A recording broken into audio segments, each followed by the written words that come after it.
Hey, and welcome back. This is video number 7. We're going to talk about how to write good article content or outsource the article content creation. So obviously you want to have good, high quality article content that is written.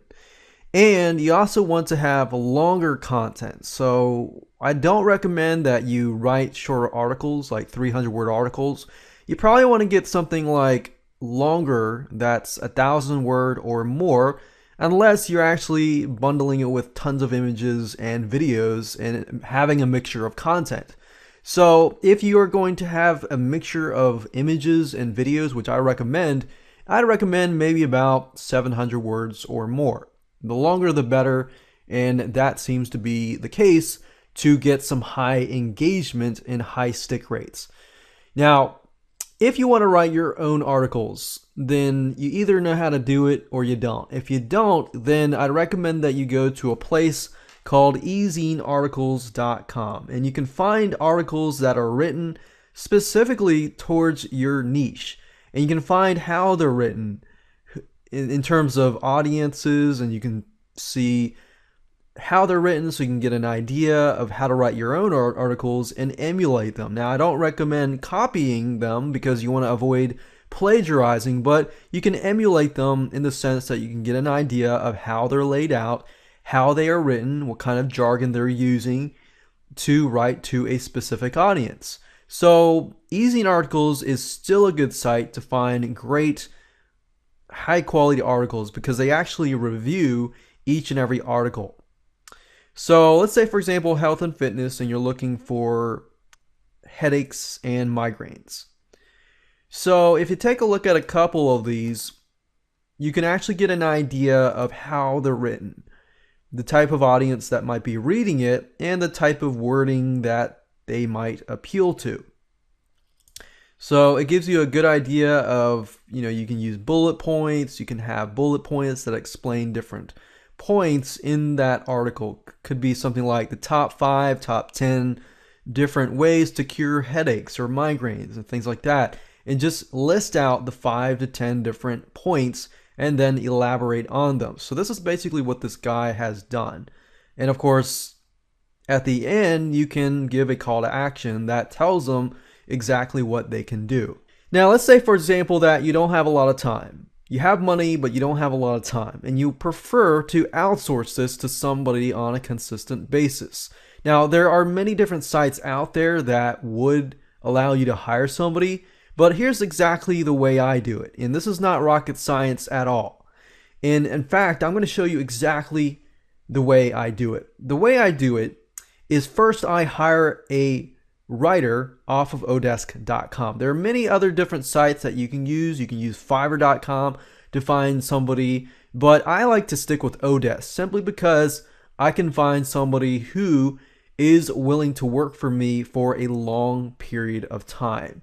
And in addition to that, I found Fiverr. On Fiverr.com, you can find good writers, but in terms of finding somebody who will stick with you for a long period of time, that's just my experience, that I found that Odesk seemed to be the best place. Now, freelancers, in other words, go here to find work that they can do for long periods of time. It's not kind of like a one-off thing and I leave. It's more of a long-term, I stick with you, you hire me, you pay me consistently. I might stay with you for, a couple months to a year. So depending on how you treat them as well. But I like to go to odesk.com. You don't have to be logged in. You can click on writing and translation and figuring out the type of content that you want. Now, you have to pay close attention to this because you need to know, do you want technical writing? Do you want website content? Do you want blog and article writing? Do you want sales copywriting? You want translation, creative writing, and so forth? Because there are different types of people in these different areas. So forth, like creative writing. You find somebody who is creative in technical writing. Person that writes technical articles may not necessarily be creative. Vice versa. So you want to make sure that you find the right person for the job. Now, if you go to, let's say, for example, I've got a technical blog and I need technical writing done. Let's say, for example, on WordPress. So, or a specific programming language. So if I go here, normally what I'll do is I will choose that I want them to at least have 4.5 or above. In terms of writers, I want somebody who has perfect ratings, not necessarily perfect, but 4.5 and above. Hourly rate, I would say below $15 or below $20. I don't really want to find somebody who is too low, because I found too low, the actual quality drops. Now, that's not to say for every single person out there, but that's just something that I found. Any hours, I would say at least 100 hours. You want to be picky. When it comes to writers, be picky. That's fine. Be as picky as you need. Any location, because it's technical writing, I don't really need a specific location. So from that point on, I can actually type in, let's say, for example, WordPress. So I want somebody who is specializing in WordPress, but also in that category of writing. So I might need to reselect this. So WordPress, subcategories, technical writing. And there we go. So now you just had to type this in first, but now I can see who has writing and editing skills or technical writing skills in relation to WordPress. Now you still need to do your due diligence. Now, when you see somebody that has a $35 hourly rate, it doesn't necessarily mean that your fixed rate or whatever your end cost is going to be super high. Sometimes these people are willing to negotiate with you if you especially order a good amount of articles. So what I would do is I would just start to open these people, and I would log in, take a look at their portfolio, and see whether or not how they write is actually good or not. So you have to do your due diligence. You can't just look at the feedback and say, okay, I'm going to hire these people. Now, you also want to look at these tests that are taking, like especially spelling and vocabulary and basic English skills and WordPress. We can see that she's above 85%, which is really good.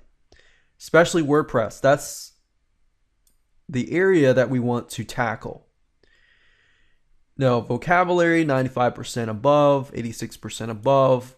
That's what we're looking for. Any other tests are not really something that stands out to me. Like, even if she had Adobe Photoshop and it was like 60%, I don't really care, because I really want somebody with WordPress specialization.